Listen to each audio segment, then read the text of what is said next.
তো রিসেন্টলি মানে কিছুদিন আগে একটা আমি টি শার্ট নিয়েছিলাম, মানে হুডি টাইপের ব্যাপার, winter winter shirt winter wear আর কি। তো ঘটনা হচ্ছে যে এটা সাইজটা আগে দেখেছো কী ঘটনা ছিল, সাইজটা এবার ময়ময় হয়ে গেছিলো।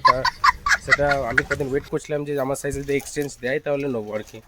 তো কিছুদিন ওয়েট করার পর দেখছি হ্যাঁ অ্যাভেলেবেল হয়ে গিয়েছে, আর সেটা এক্সচেঞ্জ আজকে ডেট আসছে। তো আমরা এক্সচেঞ্জ করতে যাচ্ছি, অ্যাজিও থেকে পার্সেলটা এসেছিলো। তো চলো এক্সচেঞ্জের ওখানে বসে আছে, আমরা দেখবো। তো সামনে ডেলিভারি তো দাঁড়িয়ে আছে সুন্দরভাবে। ওটিপি গেছে। ওটিপি গেছে? ও দাঁড়াও, হোয়াটসঅ্যাপ ওটিপি? বাবরে আজকাল। তো দেখতে পাচ্ছ টি শার্ট পেয়ে গিয়েছি, তা জানি না কেমন এখন ফিটিং হবে। তা চলো বাড়ি যাই, তারপরে দেখছি পরে ফিটিং কেমন হচ্ছে না হচ্ছে। চলো। তো পার্সেল তো পেয়ে গেছি, তোমাকে বললাম। চলো আনবক্স করবো, আনবক্স করে দেখি। আগেটা তো পুরো জ্যাকেট ঢলঢল এসেছিল, হ্যাঁ মালটা ঠিকঠাক এসছে, প্রিমিয়াম কোয়ালিটি।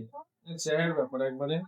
এই দেখো কোন দিকে খুলবো, হ্যাঁ এক্সেল সাইজ সেটা। হ্যাঁ এক্সেল এর যে প্রাইসে পেয়েছি, কিন্তু আনবিলিভেবল দুঃখের প্রাইস বিষয়, আর কি।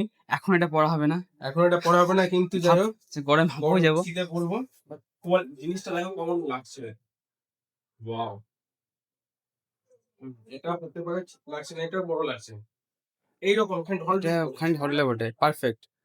পারফেক্ট মানে তো ঠিকই আছে, তোর সাইজে ভালো লাগছে। তাও মনে হচ্ছে বড় লাগছে। তাই একটু বড় লাগছে ঠিকই। হ্যাঁ মালটা অ্যাকচুয়ালি এদের জ্যার ব্যাপার, বুঝলে? এটাও তো এক্সচেঞ্জ করার পরে এরকম।